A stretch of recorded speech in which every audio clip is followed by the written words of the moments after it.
All right. So I promise not to talk in my Julia Child voice. Some of you heard me talk before know that I can do that. I won't do that in this talk. It's a very serious talk, so I won't be silly. Okay, so let me get started. And as I get started, I kind of want to give you guys some context about what you're going to see. These are field notes. These are tips. This is not book quality. It's not workshop quality. This is not highly processed thoughts. In case you noticed, I was busy changing those thoughts in the last 20 minutes. On the way down here, I realized I needed to say some different things. So this is what you're going to get. It's pretty fresh material, and take it for what it's worth. So why am I doing this? Why do I care about this? This is the part when you cue the sort of sweet background music. And, the truth is, the reason I'm doing this is because for a long time I've had a personal belief in how much different a small group of people can make and individuals can make, and which is what pulled me towards working in startups. I've been doing software for all my career, love doing it, had the chance to work in different kinds of organizations, and to no great surprise I found that the larger an organization was, the less impact an individual could have, the less ability to change the course of that ship. And I left that world. And I stayed away from it for a long time and worked in startups. But having really drank from the fire hose of lean startup and customer development, I realized there were some tools there that might be relevant back in that world and in other worlds that I cared about. And so both in the social good world, in the business enterprise world, I was really eager to try and see if these tools could make a difference to the point where a small group of people could actually do something significant. Because the secret plan is that if you actually nail this stuff inside of a large organization, that the assets that that organization has, theoretically, you should be able to do greater stuff than you could do on your own as 5 people in a garage. That's the theory. Now, I think it's Albert Einstein had that quote about theory and practice. I don't know if anyone knows that one, but essentially it works out to that's great in theory, but in practice, that's not really real. And my experience has been that in most cases, large organizations, and in what I think of as encumbered and entangled organizations, don't have the opportunity to do some really breakthrough work. And I would love to see if that changed. So that's a real personal thing for me. It's one of those things I want to tell my kids about as they get older and I get older. So that was the sweet part. Now my background. I've been a developer all my career. Played with computers when I was a kid.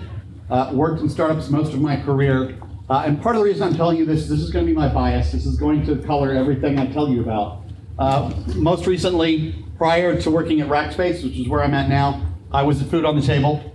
And prior to that, a company called 5 Runs was another startup here in Austin. The reason I mentioned 5 Runs specifically is because it's there that I got hold of Steve Blank's book, the 4 Steps to the Epiphany, and eagerly ran out and bought copies for everybody. I became the acting CEO, and so I ran out and grabbed copies for everybody in the company and handed out to everybody and said, we're going to do this. And then I started trying to read it. And basically I went comatose. And everybody else in the company looked at me like, what the hell are you talking about? We're not going to do this. This is BS. So that was my first exposure to customer development. I knew there was something there, but I wasn't savvy enough to figure out how to really use it. Then I became really fortunate to have met Manuel Rosso, who was a EIR at Austin Ventures at the time.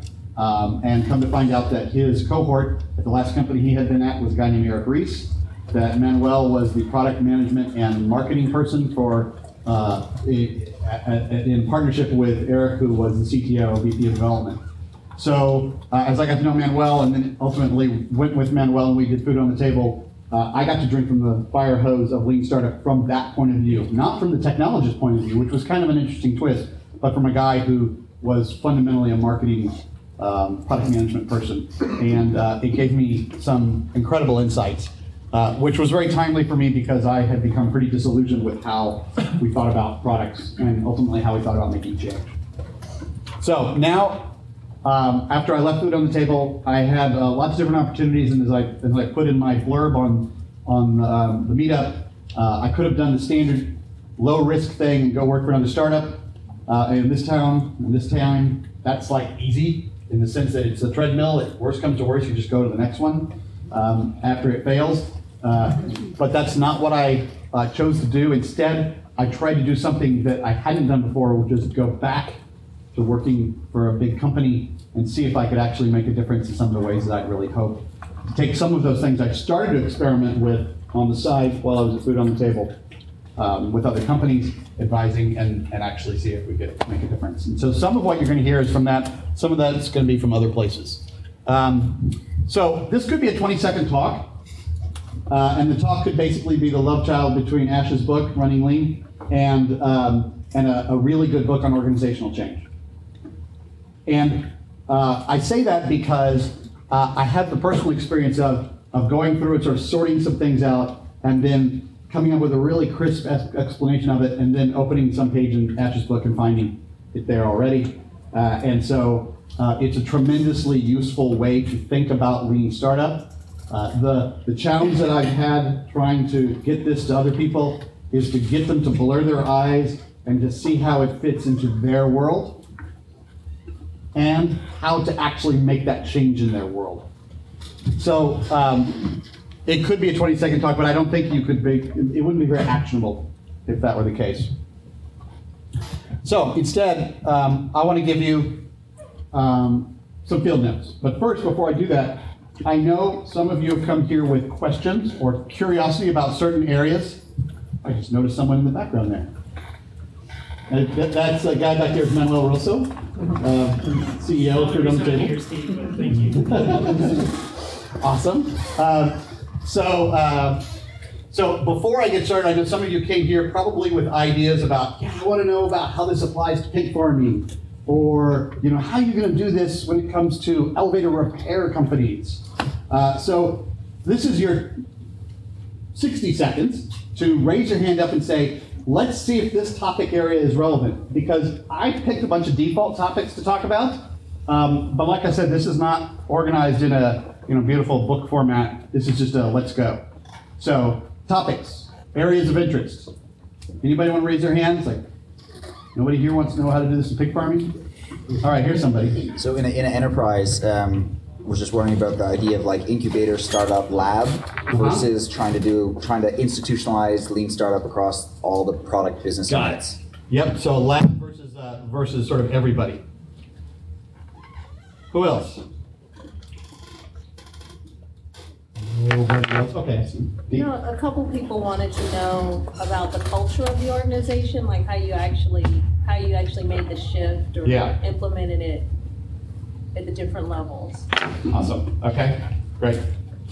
Great thing is you'll hear about how we're trying that, what's worked and what hasn't. What else? Any other sort of areas that you're like, I wonder how, or I would love to know how it might be relevant to? Museums.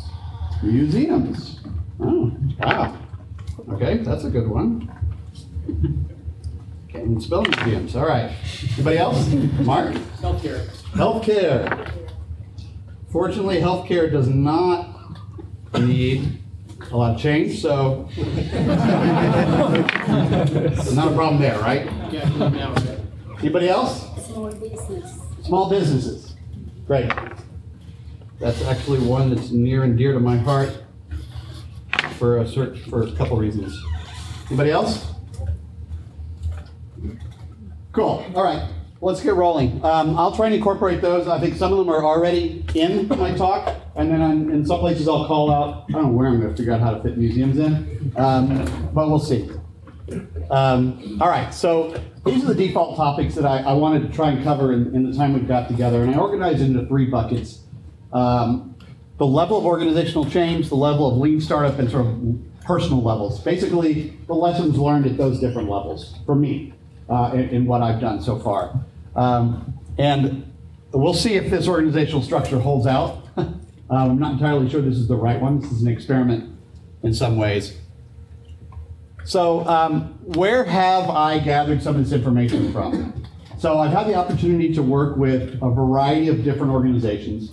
I've had obviously some larger at-scale successful companies, as well as some growth stage startups.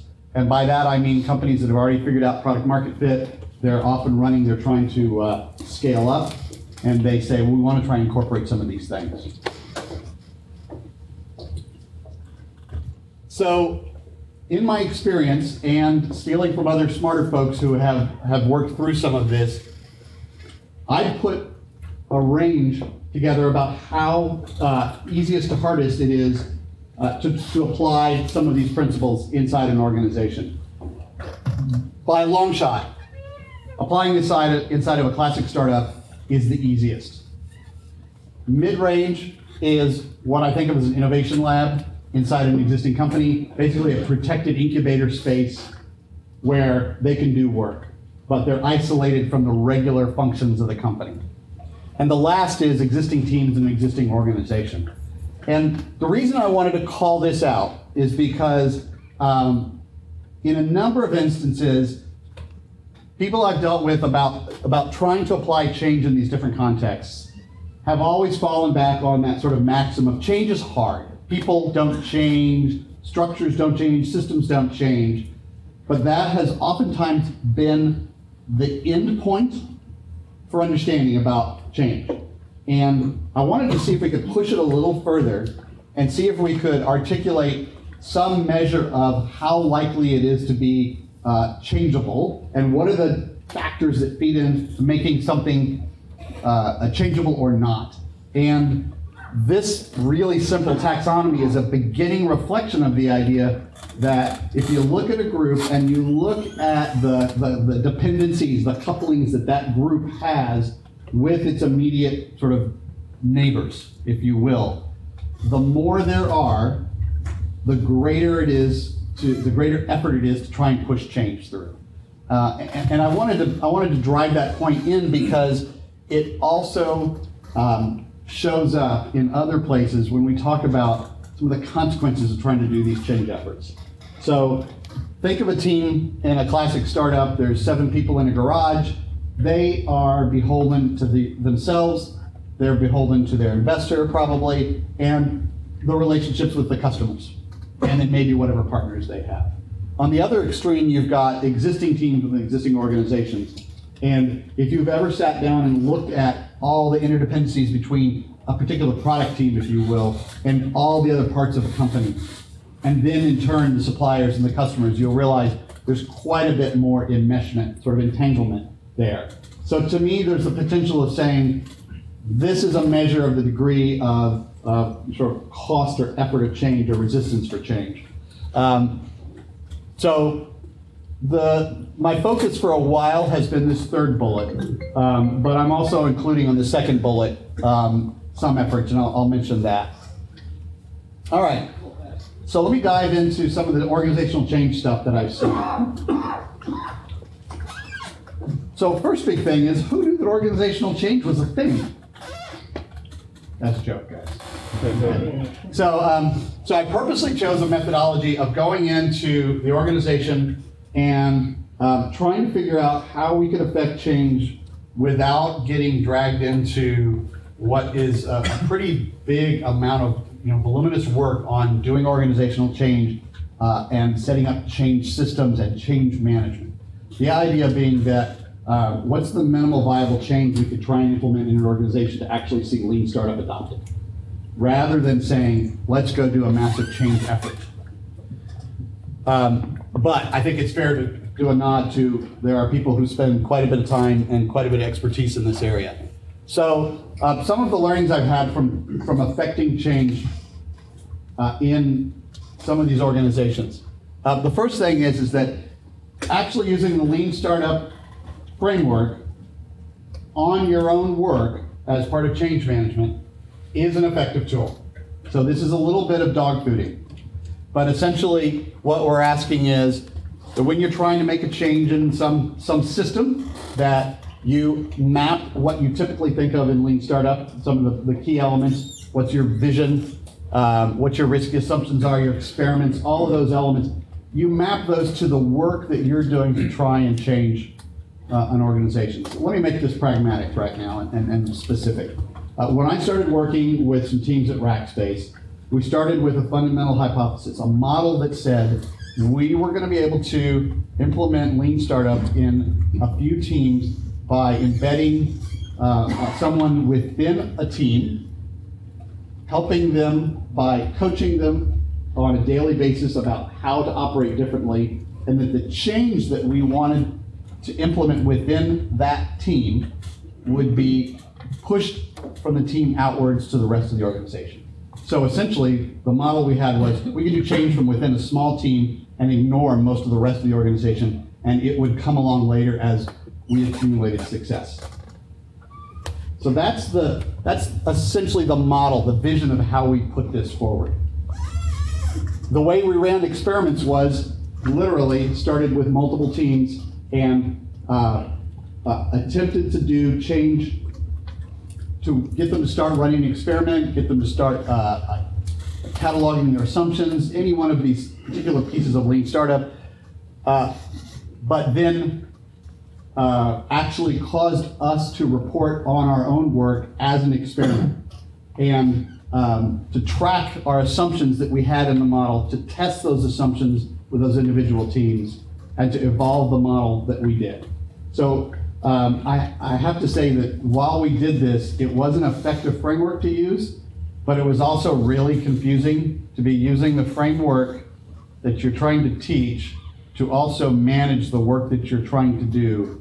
At the same time, I kind of got confused at different points about which level I was operating at. And just sitting here and trying to explain it to you makes that abundantly clear that that problem still exists.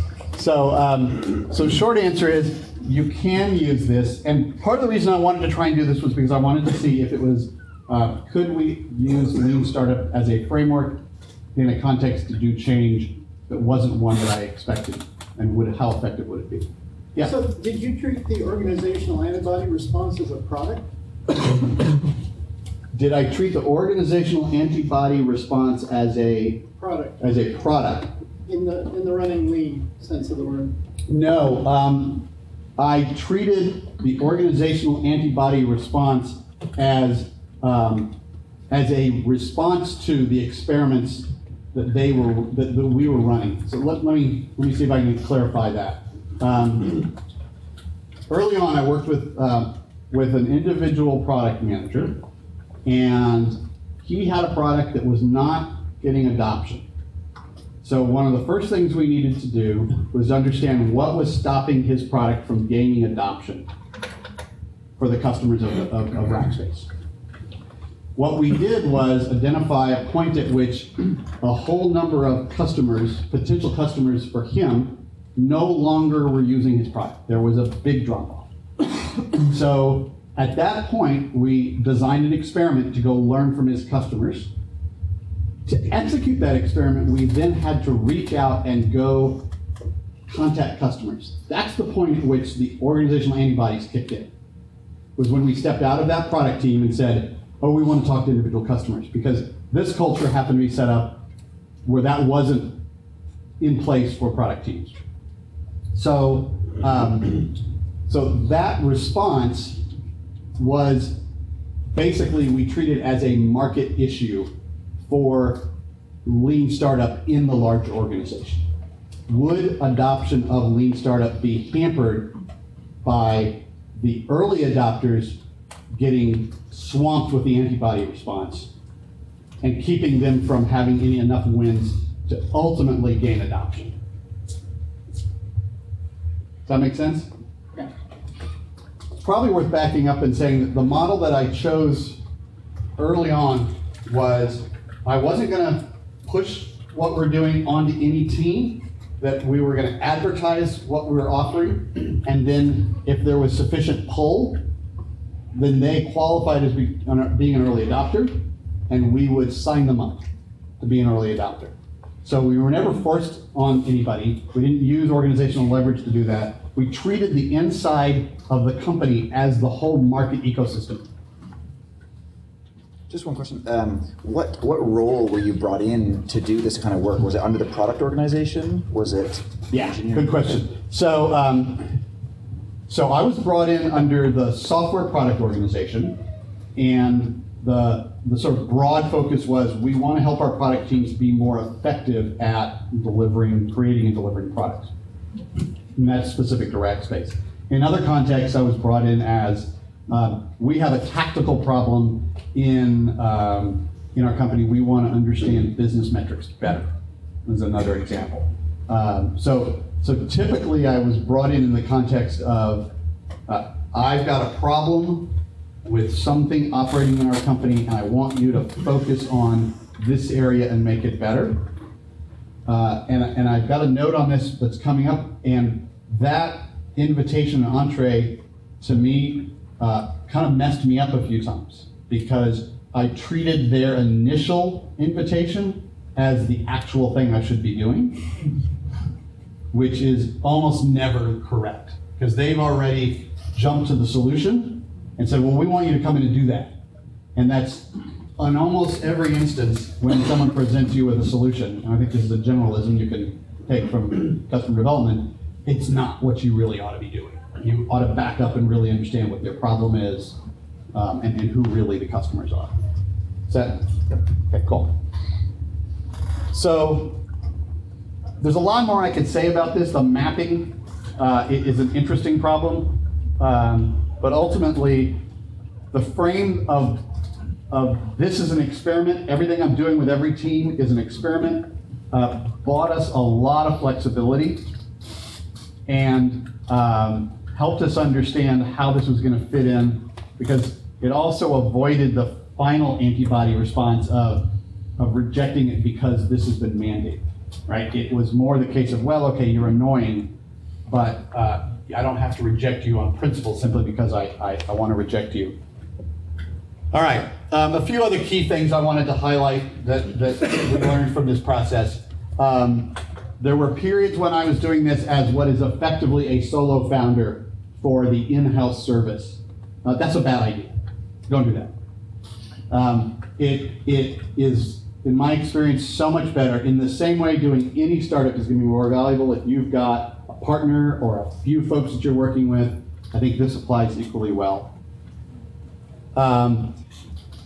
Inside the context that I was living in, at times I would have people that wanted to see accountability for our progress in the same way a board member would want to see, on a quarterly or a weekly or monthly, how are you doing, what's going on, what are you learning, what experiments you're running. At other times, that was absent and it was just run. I would say always make sure that you have that. The process of being held accountable and knowing you've got that accountability loop outside of your team that's doing this change, better folks than me might not need it, but it was more useful and I was more effective when that was there. Build rapport. In the culture that I went into, every one of them, over several different companies, there was really no way to effectively accomplish change without having built and maintained a lot of rapport with people. So if rapport is something that you're not comfortable with, there are ways you can learn to build rapport. If rapport is something that is one of your tools and you're comfortable with it, you're going to use it a lot. That's really critical.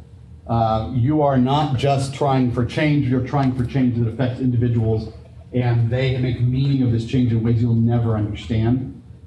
Having the rapport, to build a relationship, to sense when there's a problem, to be there, to work out that resistance, to understand what that is, those are all really key elements to this. This is no magic. If we were building a startup and the 5 of us were off in a room doing that, we would want to build empathy with our customer, same thing. So on change management, obviously rapport is really important. So how did you explain the lean startup process and the experiment in a way that helped you build rapport? That's a great. So for about the first 30 or 60 days, I went around and interviewed a bunch of different, and specifically at Rackspace, I went and interviewed a bunch of different folks.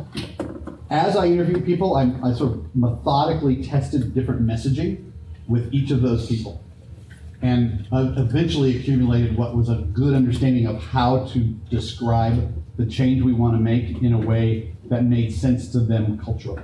I started with the standard lean startup language, and when it got the blank stare, or in some cases, some of that language had already been tainted in that environment. So I just steered away from it. I didn't have any particular, need to call it one thing or another. So at some point, we switched language around where we no longer called what I was doing lean startup. We focused on customer development. Now, if you know lean startup, you know that, that's like, they're not the same thing, but in the case that I was working, they're effectively pointing to the same thing. So changing the language and testing that with folks while I was doing interviews. So as part of just the getting to know you, just strictly, I'm going to interview you, I'm a new person, I want to get to know you, was the way I built rapport and then tested about what I need to do in order to continue to maintain that rapport. Does that help? Mm-hmm. Cool. And then, along lines with build rapport, there's understand your customers. I mean, this is classic lean startup stuff. And this is why I say you could have done this in 20 seconds just by substituting, internal customers for external customers.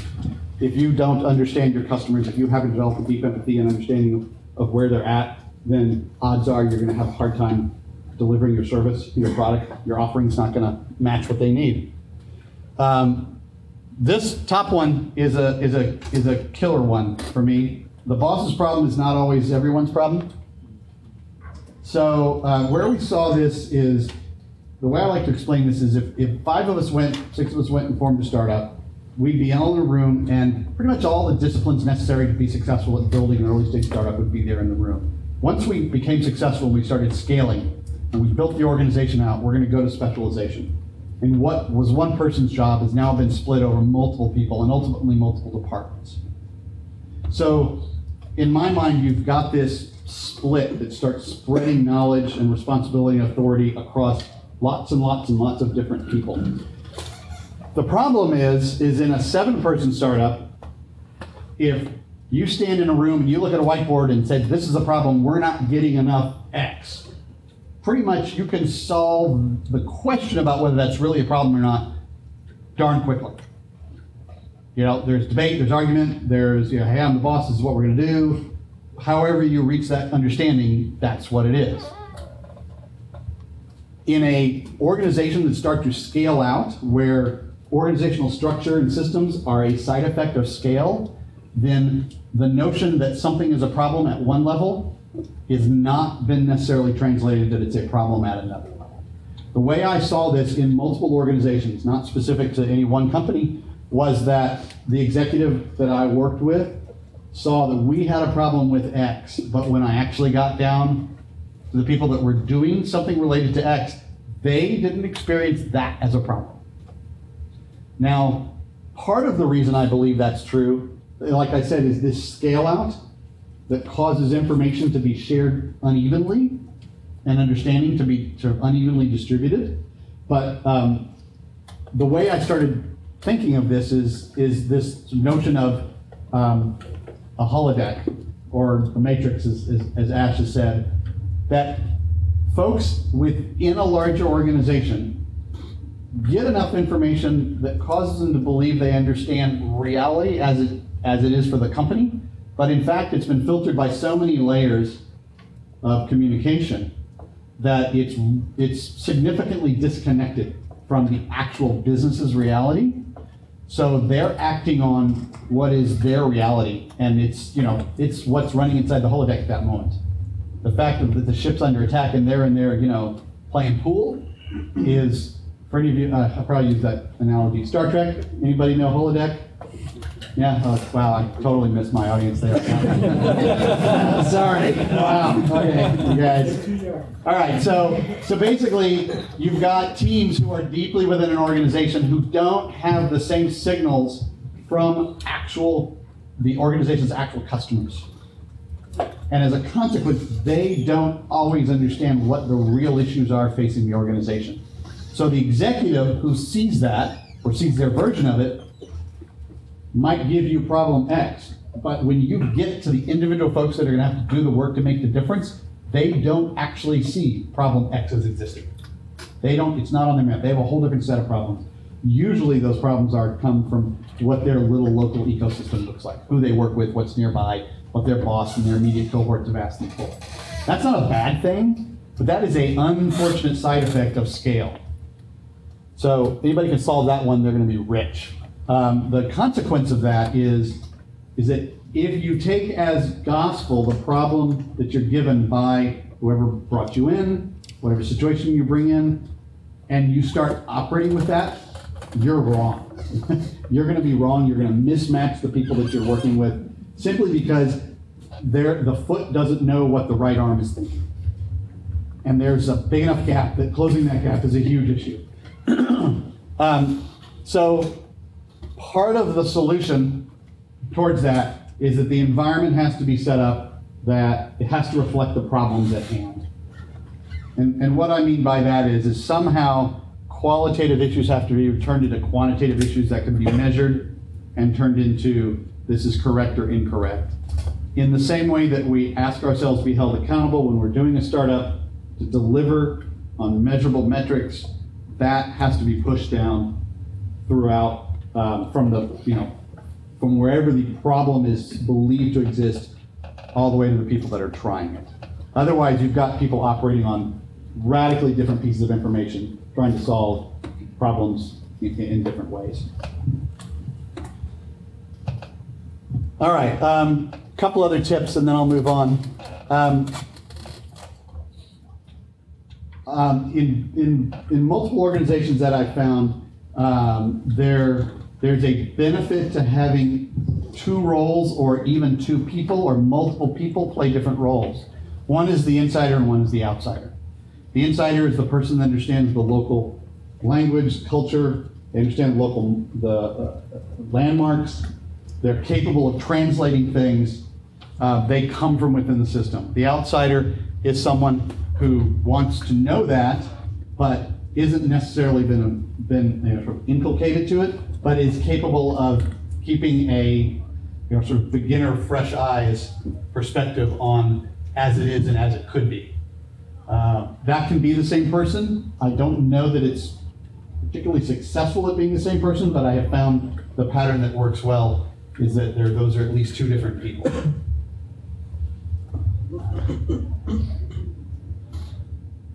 This one's obvious, but something worth mentioning when you're working in a large organizational complex, the tendency there is to want to scale everything the moment they thought of it.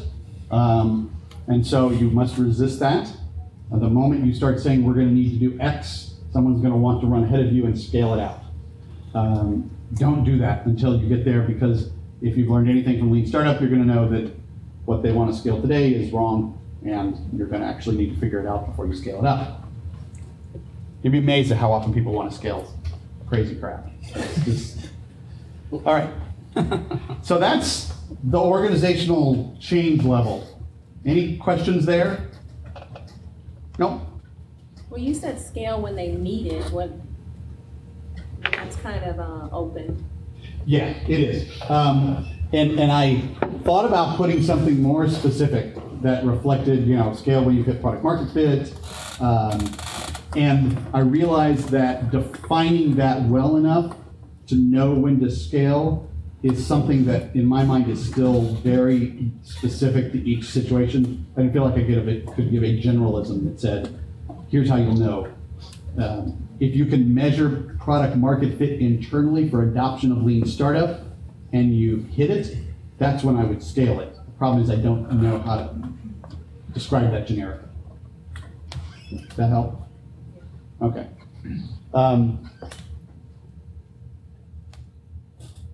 Let me give you, well, I'll keep going. So let's see.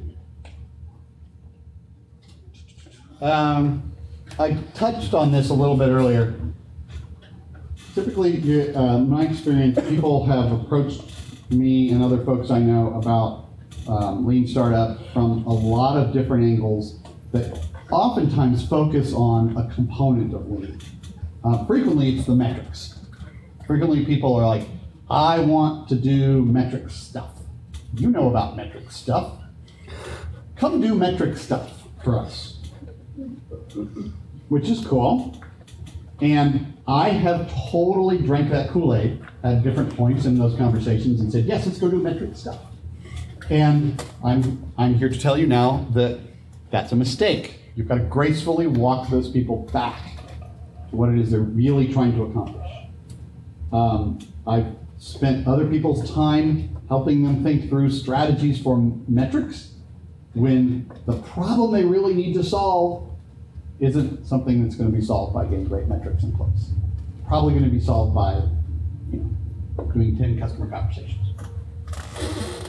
So be careful about that one. This is the analogy to customers telling you their solution they want, not really a signal for building that solution, the signal that they've got a problem. You've got to gracefully walk them back to the point where you can understand their problem and essentially build out their vision. In the lean startup world, the classic lean startup world, the vision might be captured in the lean canvas or the business model canvas or some variation of that.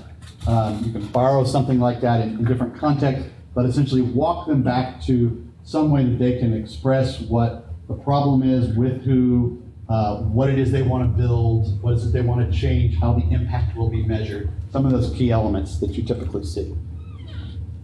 The process of walking people back, got to do that and while maintaining rapport. That's sort of, all that stuff we talked about earlier in the organizational change. You can't just say that's stupid. Don't do that. So there are some specific, I don't want to call them word tricks, but there's specific questions that you can ask people that help them understand how to go back from their problem. Well, one of them is like as simple as, what will that do for you? I want to build this metric system. Well, what will it do for you to have a metric system? Oh, it'll let me understand, why people aren't signing up as much. Oh, so the problem you have is that people aren't signing up as much as you want. Yes. Oh, okay, great. Now we have a starting place. All right. I'd be remiss if I didn't talk about some of the fundamentals of applying lean startup in any context beside an early stage startup. You've got to protect the brand, and you've got to protect revenue. And revenue might be more appropriately the value that the organization's extracting or exchanging with their customers, in case you're in a social good setting. The idea there is, if you're going to do experimentation, which you need to be doing experimentation to learn from the folks in your ecosystem, you have to protect the brand, and you have to protect that exchange of value. And the way you can do that, there's lots of different ways you can do that. If you're going to do some extreme testing that has the risk of damaging those, you can set them aside by doing them under different branding, doing it as a shell someplace else. I was having a conversation with someone today about how we could run some experiments by spinning up some Google AdWords and a dummy a site to test some of the hypotheses that we had. Great way to do it without damaging any of the brand for this particular company. And the revenue. People get really, really upset when they think you're going to do that. And they will oftentimes perceive any kind of experiment, any kind of delivery other than the products that are on a pre-approved roadmap as being potentially damaging to brand and revenue. So that's an educational process that you've got to work people through, is to get them to understand that doing something different is not damaging per se, but you need to have the ability to detect it when it is. And then the other sort of key fundamental for me is democratizing innovation. The notion that innovation doesn't just belong to a few lucky folks, that you need to distribute it evenly throughout the organization. And that doesn't mean just distributing it through the product organization. That means distributing it to everybody, whether it's in internal teams exclusively or teams that generate value for customers. And there's really two dimensions to that, and that is enhancing existing teams and creating spaces for disruptive innovation. and I almost didn't use that buzzword, disruptive innovation, but I actually wanted to use it in the strict sense that Clayton Christensen talks about. And that is talks about innovations that are inconsistent with the current business model of that organization. That's stuff that messes with people's minds. You're going to add features or even a new product that's consistent with their current model, business model, mission, however they represent their current operation. Then they'll perceive that as not a threat, not a big deal, and the antibodies will not kick in. But if you try and create something that looks as though it has a different business model than the currently operating business model, then, you know, quicker than spit, they will try and shut that down. Because they are operating in a system that's optimized to produce value in that current model. There's just, and that's their job. That is what they're supposed to do. So they're all about producing sustaining innovations in the existing teams or in teams that spun up that are similar. But to produce something truly disruptive, you're going to have to create a space that has lower numbers of entanglements. Back to that point I made really early on, where I talked about teams that are deeply entangled versus the low entanglement number. If you want to create a space for disruptive innovation, it's got to have very low entanglements. They've got to be treated like an incubator and cut off from a lot of the rest of the culture. Not because those people are better looking and smarter, or they live in cooler cities like Austin, but because they've got to avoid having the natural antibodies of the system correctly try and shut them down.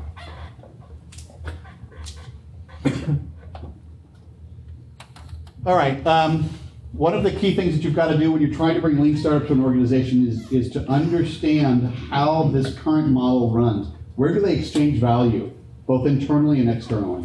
So when you're trying to bring it to some existing social good organization, when you're trying to bring it to some existing successful organization, you've got to really understand the points at which the exchange of value occurs. And then you've got to understand which are the ones that you've really got to focus on. And from personal experience, I will tell you that along the same lines of starting off with this is our problem, you'll frequently be directed to the wrong place where value is being exchanged.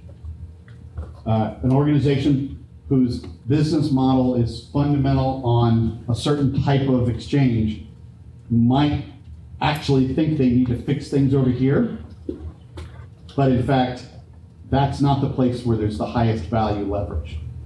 So at least understand where those things are going on, and they go on internally between different teams, and they go on externally, of course, between the company and the customers. So really make sure you understand that before you dig in and try and do those changes.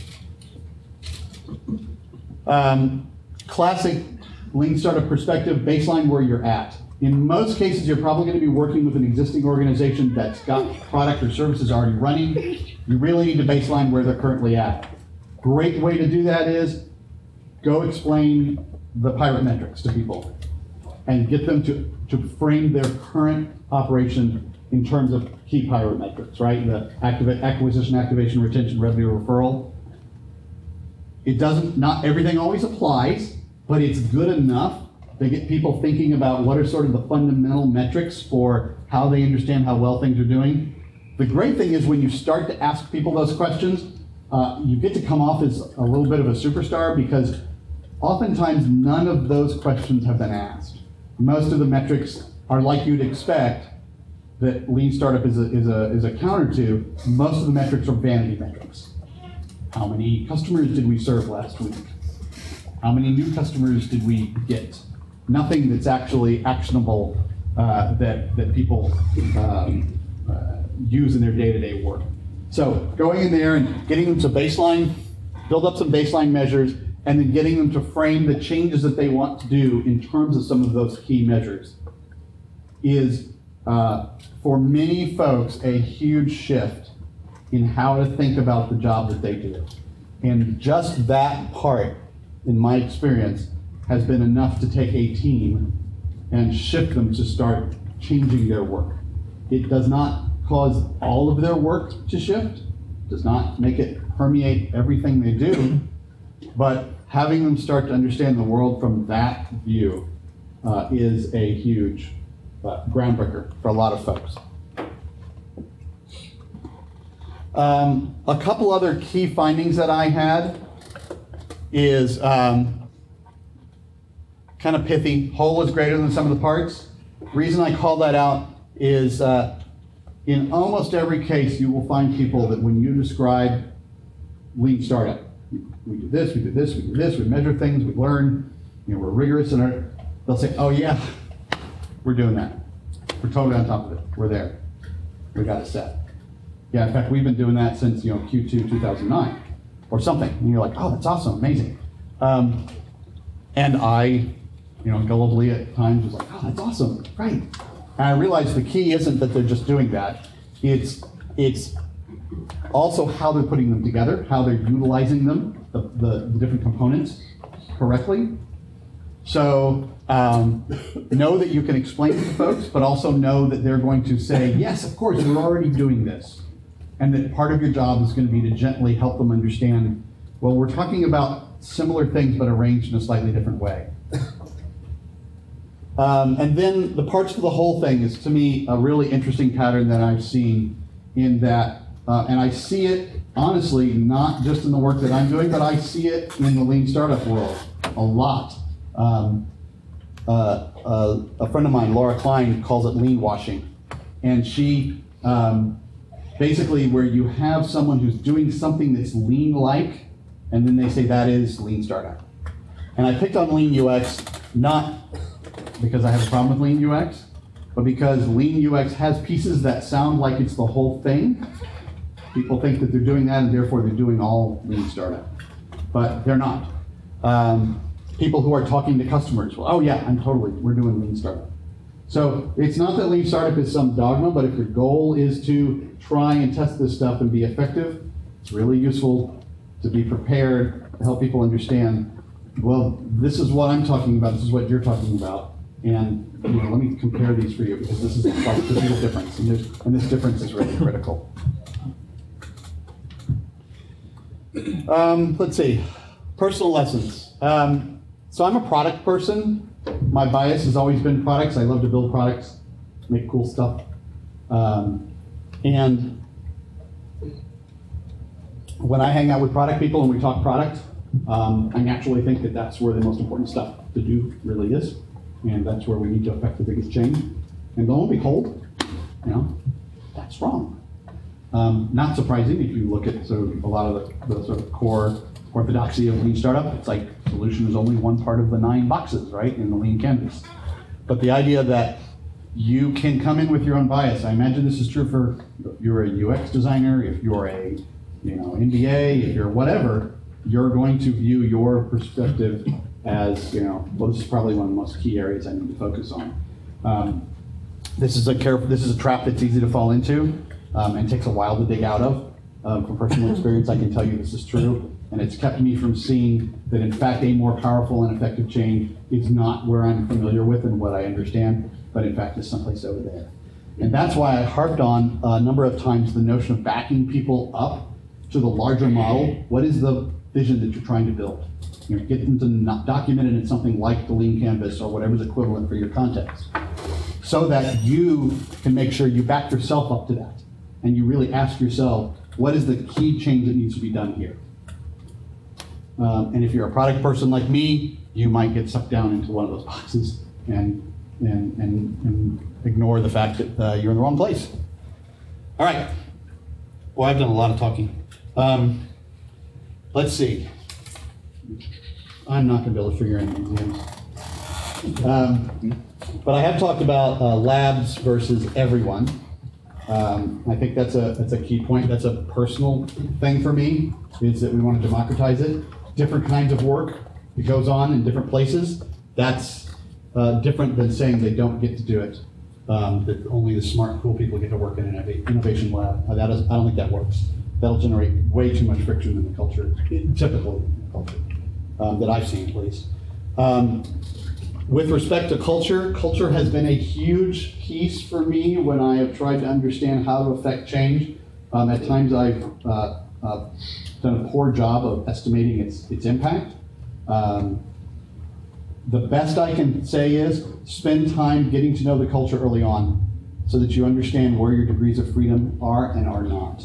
I've worked in cultures where the technologists are considered king, and therefore any challenge to that is unacceptable.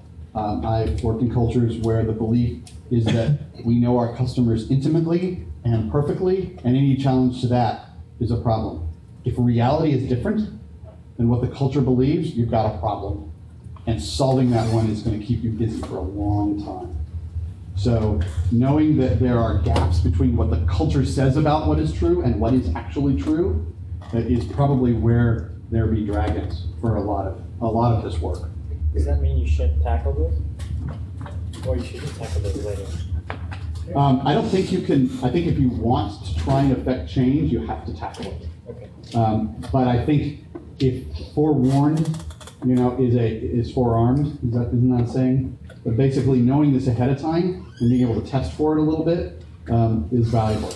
I had specific situations where we had to try and affect openings to allow teams to speak with customers, and the belief that we already understood what the customer wanted was so pervasive that you could not use the leverage of, we need to understand the customer, because that leverage had no lever.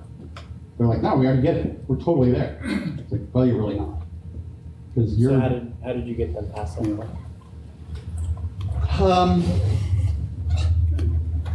A lot of times you do it ad hoc. You find someone who believes that, and then you run a small experiment to prove them wrong. That's essentially what we've done in a number of instances. And it doesn't often take a big experiment. Sometimes something as small as, a couple hundred people that, fill out a survey that produce 40 answers. To come back and say, 75% of the people said X is true. That's not what we all believed here a few weeks ago. Oh, okay. So creating an opening, again, in the context of rapport, instead of, hitting them over the head. That's been my most effective way so far. There is another approach that I have steered away from, but am steering towards with some folks, which is top down. Say, I don't care what you believe. We want metrics that show that you've had this many customer hours of contact and this many customer, facing experiments. It's like, don't care what you believe anymore. Just go do it. That's a cultural issue. If you want to push that through, in my experience, some cultures are fine consuming that, and others are unwilling and will immediately push back on the stuff that you're trying to get. So, we'll see. Yeah. My experience typically has been that the customer-facing teams are more amenable to change, even if they believe that they know the customer, than the technology teams, especially in a large organization. That has absolutely been my experience as well. Yeah, much to my chagrin. So how do you tackle it? Because they have their own walls.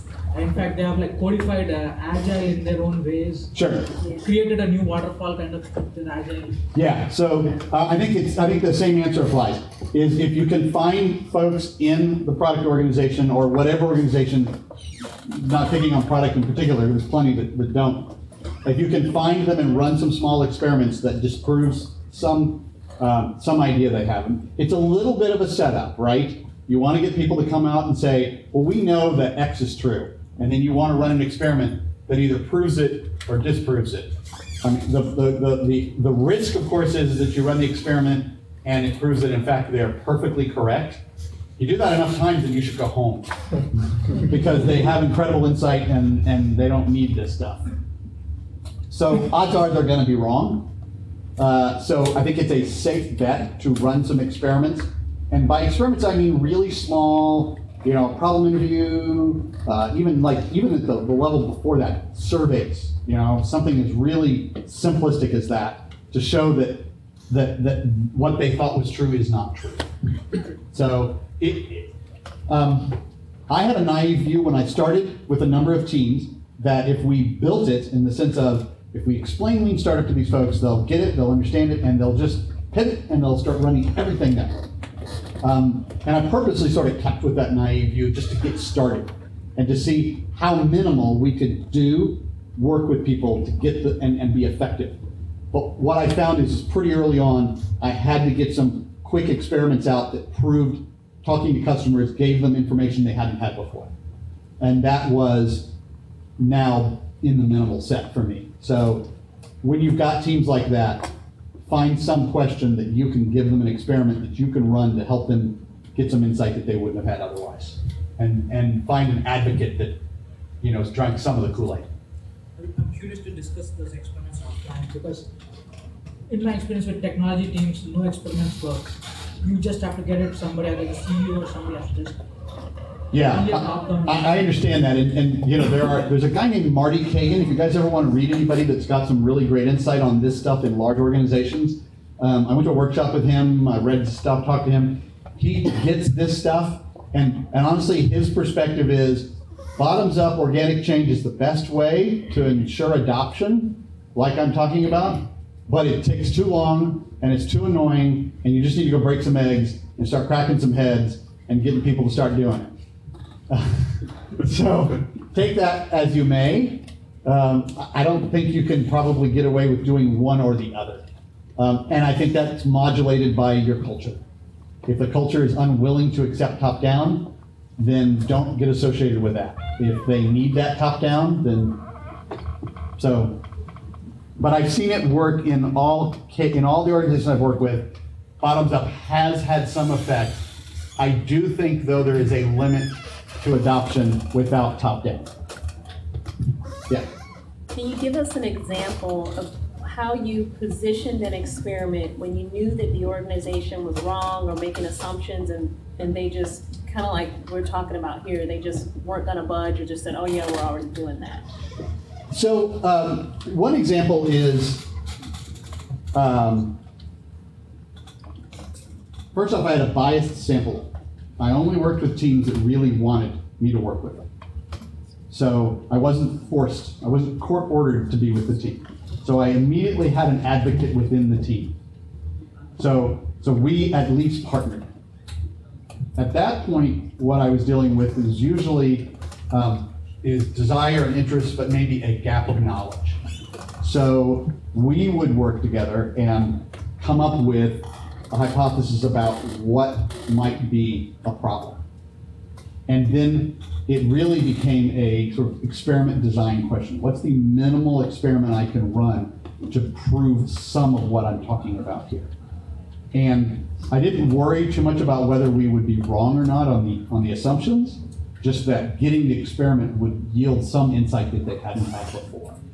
So the process of, I already had someone in proximity that was convinced, and so we were trying to convince adjacent people, and we picked an assumption that was easily testable, that we could run with the tools that we had available. And in a lot of cases, it was survey to 200 people over email, and a clearly written call to action to see, and then having framed it as, we believe that this is going to happen, and then getting the results back, and then being able to compare what was expected with what actually happened. In one particular product, there was an adoption issue. They had no metrics about essentially customer activation. So we generated some customer activation metrics by hand, found a gap that they knew, that they recognized as a problem, and then with a simple test, we were able to eliminate that gap well enough for them to realize that they learned something they hadn't known before. That ran itself around different people as, look at this is really valuable. 75% of the people who responded didn't understand this product. That's huge. We never knew this before. So it was a small win that wasn't a particularly brilliant experiment, but it gained information that they just couldn't get by staying inside. Yeah. Does that help? Yeah. Okay. Are there any, did you consult any systems thinking or change management resources or books that helped you in this effort? Yeah, that's a great question. The truth is, so I came with some experience in systems thinking, but not in organizational change management. I purposely decided to stay naive about all of the change management approaches on the assumption that if I could find the minimal effort necessary to produce a change, it would be more interesting to do that from experience than it would be to have tried to become an expert in organizational change and then whittle that down to the minimal change to try. I think now, in hindsight, I probably should have had a little more of a hybrid model in that doing the minimal change is still the right thing to have done, but having learned a little more, having partnered with someone who was an organizational change expert who got minimal thinking, lean thinking, would have been ideal. But I couldn't find anybody. So in the absence of someone that was an expert, I didn't want to take the risk of drinking too much Kool-Aid about massive change, organizational change stuff, which from what I'd seen was incredibly ponderous and heavy. And so I didn't go there. And that's just a side effect of my situation. So earlier you talked about people applying just parts of lean, but I wonder from an outside perspective, how could someone actually recognize that, right? Like if I'm going out and I'm just doing one portion of it, do you have any suggestions on how does someone actually become conscious that they are just piecemealing it? You know, I mean, Eric's got a great line from his book that I borrowed, which is just go into a team and ask them, you know, talk about the change that you just did. How do you know it had an impact? And actually have them walk through the process that they have. And getting people to talk through that when they know you're there to help them learn how to effectively do change. Usually they shine the mirror on themselves well before we do. And so there's the awkward pause where they're like, well, you know, we just assumed from the analytics and we saw that, and I was sure that someone would tell me if it was a problem, so it's, you know, yeah, okay. And so it was actually pretty easy once I framed, you know, methodology, we're here to learn. Not even a whole lot of the lean startup lingo, but just asking them a few key questions like that. And I totally cribbed the line from Eric's book where he's like, this is how I go and start consulting with teams. And it works. It's a good enough question. Other questions? Steve. Right here. Oh, sorry. So I really like what you're saying about gracefully taking the shifting from talking about the solution to talking about the problem. Mm-hmm. How do you get, so if somebody comes to you and says, hey Steve, I want you to do that metric stuff, and you kind of say, hey, what problem are you trying to solve? And you get that, how do you then get them to agree to, you know, not be in love with that original solution? Can you keep, you kind of like, you went through a sample conversation, how do you keep going in that sample? Yeah, that's a great question. So I'm not, I mean, a lot of it's sort of personal style. I use hyperbole a lot. And then I sort of try and think of a counterexample to their argument and sort of blow it out a little bit. I'm trying to think of a really good, a good example.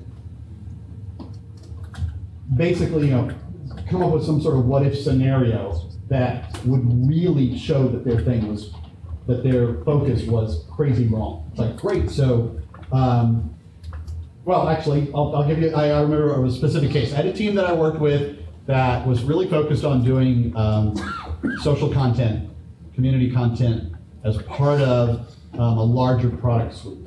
We're going to do this community stuff and knowledge center stuff. We're going to crank on this, and this is going to make things better. Great, cool.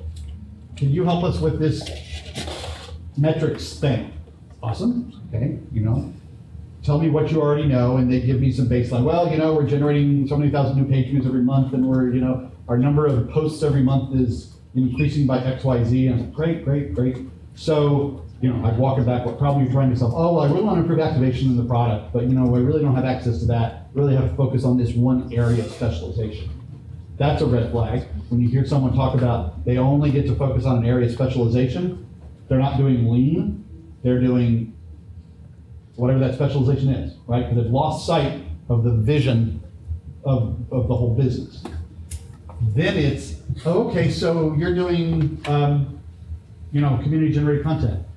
So you've got 31,000 new posts every month that's going up by 4% every month. Have you done any assessment of the posts? No, what do you mean? It's like, so what if those people are saying, I hate you, I want everybody at this company to die? You're like, I don't know. Do you think that's going to improve activation? If we get more of that? No. Okay, so how about we back up to, and then they get it. A little hyperbole goes a long way. As long as you smile. Let's see. Any other questions? So what's next? So I told you sort of my belief that this stuff can be incredibly powerful in lots of contexts. I'm really eager to see how it works in lots of contexts. I'm actively trying to understand how this stuff works in social good. And some of you here know that I've spent time on that. I've also been talking to different folks about incubators and other parts of sort of the innovation ecosystem, trying to understand how that fits. Small businesses, someone a minute ago asked about small businesses. As part of sort of the social good umbrella, I've been really curious, and I'm about to engage with someone that is trying to put together a bakery, and this specialized bakery, and I'm really curious to see if we run her through a lightweight version of this. This is not a technical person or a product person or a startup person. Will this give them sufficient insight to make that's more valuable than not having it? I don't know. I think it will, but I won't do it just on principle. I actually want to test it and see if it's true. I guess for me, this is a process of triangulation, of trying in lots of different contexts. It helps me understand it more generally, try and come up with patterns that are true across all these different contexts so that we can start to explain it better and easier. To what end, I have no idea. Ultimately, to some social good is what I hope. And that's it.